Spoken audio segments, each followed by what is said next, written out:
I was assaulted at knife point. Hello, y'all. I'm Diana Brienne. So this goes back to when I was about 20 years old. I was a young new nurse in the LA area. I was living close to the beach.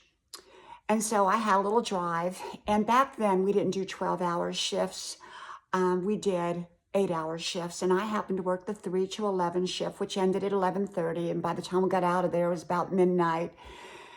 And then by the time I got home, it would be about 12:30 at night. But that particular night, we went to a disco, because this is back in the 70s, in 1970s. And I was very young. I had the white nurse's uniform on, the white shoes on. Back then, that's what we wore. We didn't wear all the multicolor things that they do today.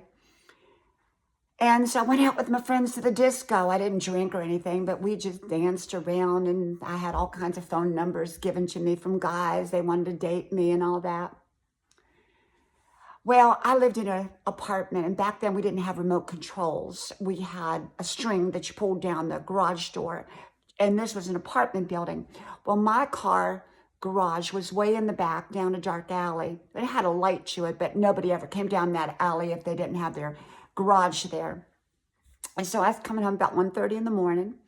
You know, at that age, I didn't think too much of anything. You know, I just had a good time.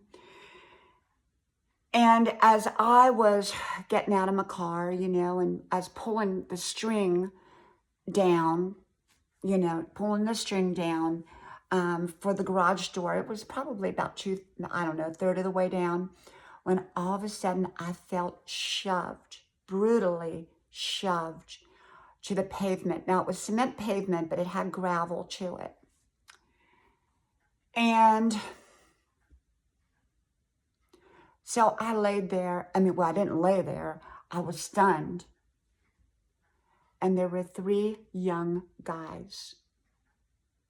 They stuck a knife to my throat, my jugular, and they were hitting my head on the ground. My nurse's uniform was being ripped. Still, I can feel it today when I talk about it, because I haven't talked about it in a long time. I'm well over it, y'all know. But, when you go through a traumatic experience, you never forget it. Okay. So all of a sudden I said, what am I going to do? In my mind, these guys didn't have good intent. And as that one guy had the knife to my throat, and I was laying there on the ground, my head being hit on the ground, kind of grind it, shoving it on the ground so they could control me.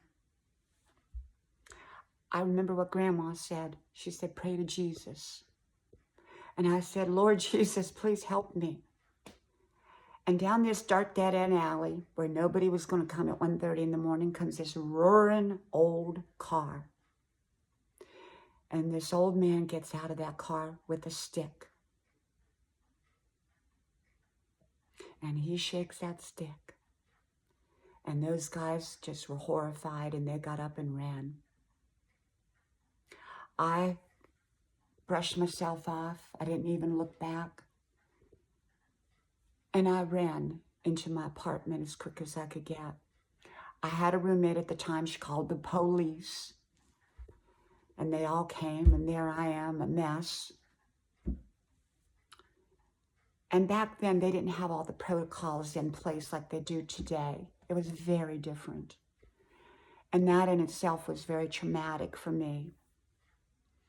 I had to go where they line people up and all that. I couldn't recognize nobody.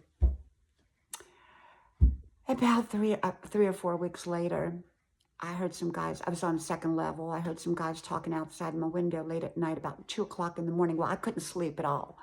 I was so traumatized, I'd put a chair up under the doorknob so the door couldn't be opened. I had things in the windows so the windows couldn't be slid open. And I heard him talking. And it was the same guys.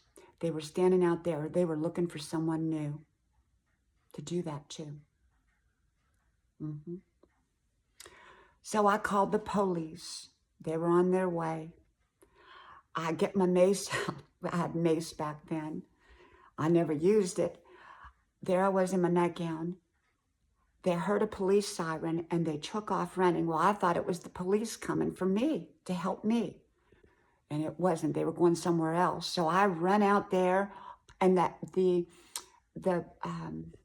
I don't know what you call it, balcony, went all around the whole apartment complex. So you didn't have your own little balcony. So there I am in my nightgown chasing these guys uh, in my nightgown. They're running, and they run into an apartment. They happen to be staying with somebody in one of the apartments, it turned out. Well, the police couldn't do a whole lot. The guys wouldn't open the door. They hadn't done anything to me at that moment. They couldn't do anything. It was just a mess, just a mess. Well, lo and behold, shortly after that, another woman got victimized in the area, not right there. And I moved away. I moved to another place, totally to a different place. Now, remember, this is in the 70s. I was traumatized for about a couple years. If anybody came too close to me too fast, I would jump back real quick. I would just be, if I heard a bang, a door, couldn't sleep. I went through a PTSD type thing. It was awful. But I got over it. I healed. It took time, but I healed. And I went from traumatized to okay to great. Okay. Back then, we didn't have all the therapies and the support groups and all that y'all have today.